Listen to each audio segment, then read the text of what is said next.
ठंडो आदम लगे government Shah Abdul Latif high school की दीवार ज़बून हाली सबब किरण कंधीअ ते पहुतल। इन हवाले से government Shah Abdul Latif high school के हेडमास्टर मोहम्मद रमज़ान मल्हा और सीनियर उस्ताद अकील अहमद माकोड़ानी बुधायो त बल्दिया वाले पासे का 500 फुट ताईं की दीवार जो बुनियाद पिण कमज़ोर थी पियो आहे ऐं दीवार मथा का 2 खां 3 फुट मेन रोड तरफ झुकी पई आहे, जे सबब कंहिं वक्त भी ज़मीन बोस थी सके थी। रोड ते अवाम जो सदाई रश लगल हूंदो आहे ऐं को वॾो जानी नुक़सान थी सके थो। इन मौके ते हुननि चयो त higher authorities assistant commissioner deputy commissioner सां गॾु commissioner Shaheed Benazirabad superintendent engineer education works तालके जे समूरनि अमलदारनि खे लिखत में शिकायत करण सां गॾोगॾु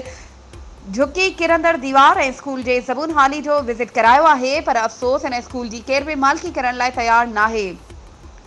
हुननि आला अख्तियारनि खां मुतालबो कयो आहे त बल्दिया वारे पासे खां किरंदड़ दीवार खे ड्राहे ॿीहर तामीर कराए इम्कानी थींदड़ कंहिं जानी नुक़सान खां बचायो वञे। वधीक ख़बरूं ऐं अपडेट्स जे लाइ असांजे चैनल खे सब्सक्राइब कयो